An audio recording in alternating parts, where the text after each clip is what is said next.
Howdy, G-Man here, coming at you from somewhere in the wooded hills of Montana. Alright guys, today we're going to talk about my first experience with opiates and kind of how my dependency on them blossomed, if you will. Okay, so the first time that I tried opiates was back in the day. I want to say I was 15.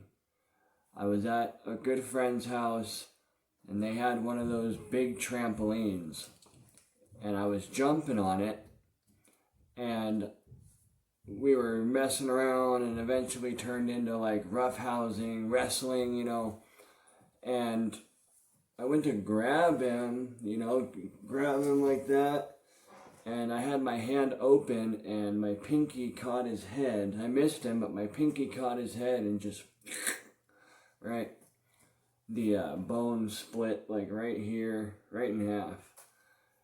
And it's funny because my parents didn't believe me that I had a broken finger. And I kept telling them, no, it's broke.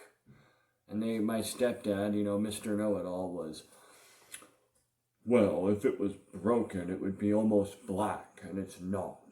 So, anyways, long story short, the pain got so bad, I went and saw the school nurse about it.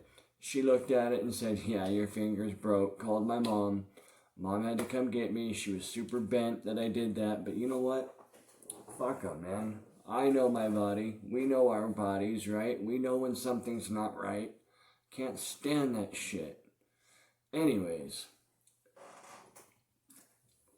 Oh, by the way, vape, check, drink, check, nice hair, nice clothes, check. Okay, so I ended up having to get a surgery done on my hand, okay, and it was a lot more extensive than even I thought, right? And they sent me home with a bottle of hydros, 5 milligram hydros, and I was going to go stay back at the same buddy's house that I hurt my hand on. So my mom gave me I think 4 or 5 of them in a Ziploc bag. And I was talking with those guys and, at that point, I had already been drinking and smoking and whatever else, right? I just didn't really understand what it was, I didn't know what an opiate was. Everyone knew what heroin was, right? We all get shown early on because our pop culture seems to love anything that's decadent and involves suffering these days. But anyways, I didn't really get it, right?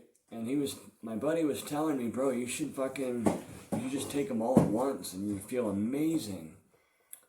So, being the dumb kid that I was then, I did. And he was absolutely right. It did feel incredible. In fact, I remember the way that I described the feeling then was it almost felt like I was being massaged by beautiful women all over my body, and that there were beautiful women inside my body running around holding like feathers. Sounds weird, but you know what? That's how I described it at that time. Okay. So, honestly, it was like love at first high, but I didn't really fuck with it, man. I didn't abuse those pills again. It was whatever, but that was my first experience with them, and I always felt fondly of them since that time. Now, fast forward a couple years. I'm a senior in high school. I end up netting my dream girl, right? Fucking beautiful, curvy, kind of had that goth / punk flair, but not over the top. Kind of like your boy. Anyhow, just straight dime piece, one of the hottest chicks at my high school. Everyone couldn't believe it because I was a dork pretty much all through high school until I was about 17. I started working out, got into martial arts, got fit, got confident. I was kind of a badass, right? Because I was puffing that weed, drinking, whatever, right? So it worked out well for me, man. I thought I was on top of the fucking world. And you know what, man? At that time, for that age, I felt like I was doing pretty well. Anyways, I don't want to disclose too much about, this chick. But I'll just say this. Someone that was close to that chick, a family member, I had met, obviously, when we started dating. And he had been in some type of accident. And he had a very large stockpile of OxyContin. Now, this gal was slanging him at school for this family member. And I stepped in and said, hey, let's quit putting her at risk, and I'll do it. So they liked that idea, obviously. And we rolled with that. And I made a little bit of money. And, I didn't really fuck with the pills at first, but I remember one of my best friends in high school started coming through to get the pills off of me. And he was like, have you ever tried snorting some of this shit? Meaning OxyContin. I said, no, I've taken one and it felt bomb. I like opiates. I knew the game a lot better then than when I was 15. And he suggested that I rail a 40 milligrammer. And, I was kind of like, all right, let's do it. And I did it. And you know what? That changed my life forever. That decision to snort that fucking 40 milligram oxy changed my life forever. Okay? Eventually, dude started coming through more and more because he was getting hooked on it too. And, they were just giving them to me, so of course it got out of hand, right? And, being 17, like a fresh 17, I didn't really know what I was getting myself into. And long story short, I was snorting about 80 milligrams of oxy a day, sometimes 100. And we're talking every day, right? And I wasn't having to pay for it, all right? Well, I started fucking around with benzos, like Xanax, and other things like that, which I don't touch anymore, man. Fuck that shit. It makes me creepy these days, and I steal shit that I don't even want on benzos, so I don't fuck with them at all.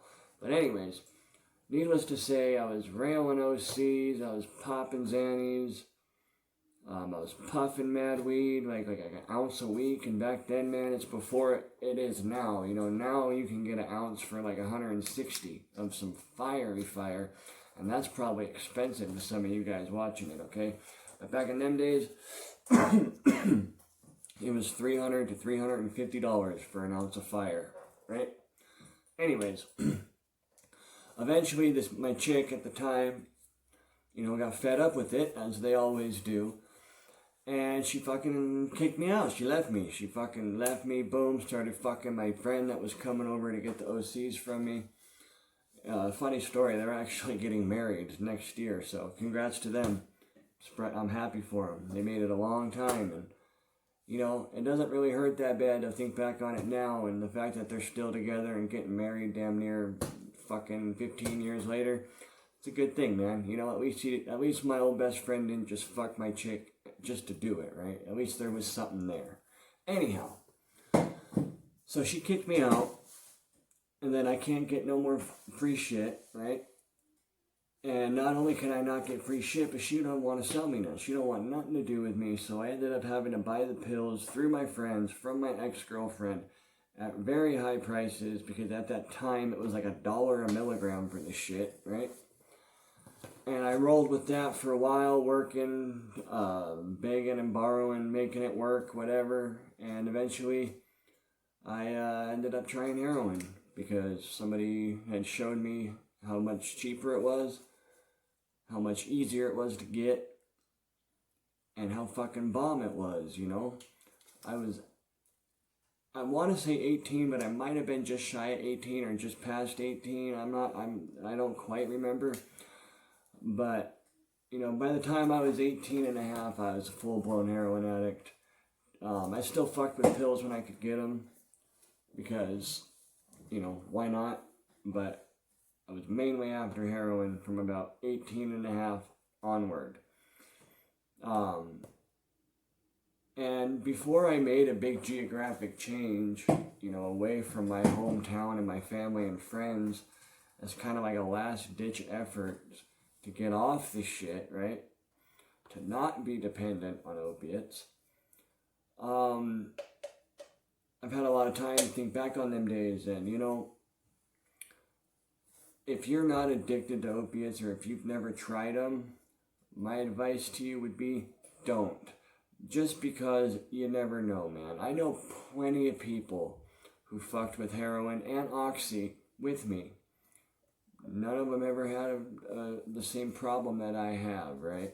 But you know what? Some of them have problems worse than mine. So think hard before you make that decision. Okay, and I'll wrap this up by saying, if you are hooked on opiates and you don't know what to do, if you've tried rehabs, tried meetings, tried a geographic, if you've tried it all and you're still hooked, it might be time to consider methadone maintenance treatment or Suboxone maintenance treatment, okay? Check out some of my other videos regarding that topic to learn more about it. I just wanted to give a quick little banger, quick little shabam, get something out to you guys. I plan on dropping 2 to 3 videos weekly, no excuses, no BS. Even if I just gotta hop on here and make a quick little one, that's all good. I don't mind doing it. But there's gonna be 2 to 3 videos a week. And I want to tell you guys, Happy New Year. Good luck to you if you're struggling with addiction. Congratulations to you if you've kicked your habit. And think hard before picking that pill or that dope.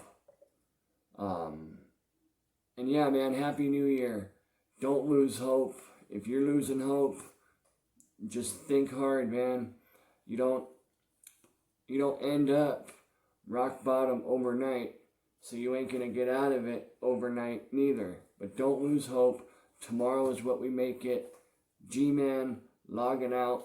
Happy New Year. I hope you all have a wonderful, happy holiday season. Peace.